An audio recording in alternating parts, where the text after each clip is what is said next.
Enfin, je ne peux pas terminer mon discours sans parler des femmes. Celles qui devaient être la grande cause du quinquennat Macron et qui sont en réalité les exploitées de sa politique. Ne nous racontons pas d'histoire.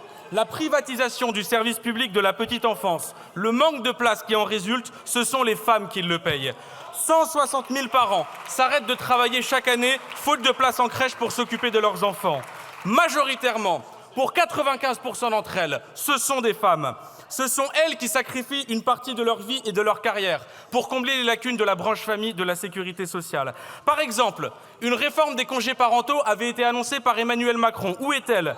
Pourquoi, en 2024, sommes-nous encore dans un système qui dit aux femmes « Vous avez 10 semaines de congés pour vous occuper des enfants après la naissance. » Mais on dit au père « Ah non, vous n'avez que 25 jours. » Pourquoi? Un enfant, en général, ça se fait à deux. Alors un enfant, quand il naît, on doit pouvoir s'en occuper à deux. Mais mettons les choses bout à bout.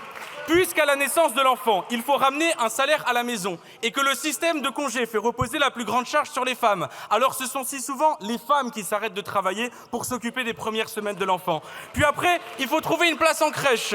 Mais comme vous avez vendu les crèches au privé, qu'il n'y a plus de place, que ça coûte trop cher, et comme les femmes se sont occupées des enfants les premières semaines, c'est encore une fois aux femmes que vous demandez de s'arrêter de travailler pour s'occuper des enfants pendant des années parce qu'il n'y a plus de place en crèche. Autrement dit, chaque euro que vous avez économisé sur les crèches, chaque euro que vous avez économisé sur les congés parentaux, vous l'avez compensé par le travail gratuit des femmes.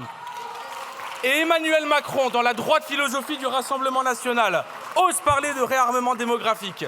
Mes chers collègues, j'ai vu vos amendements sur la natalité. Ma position de rapporteur sur le sujet sera intransigeante.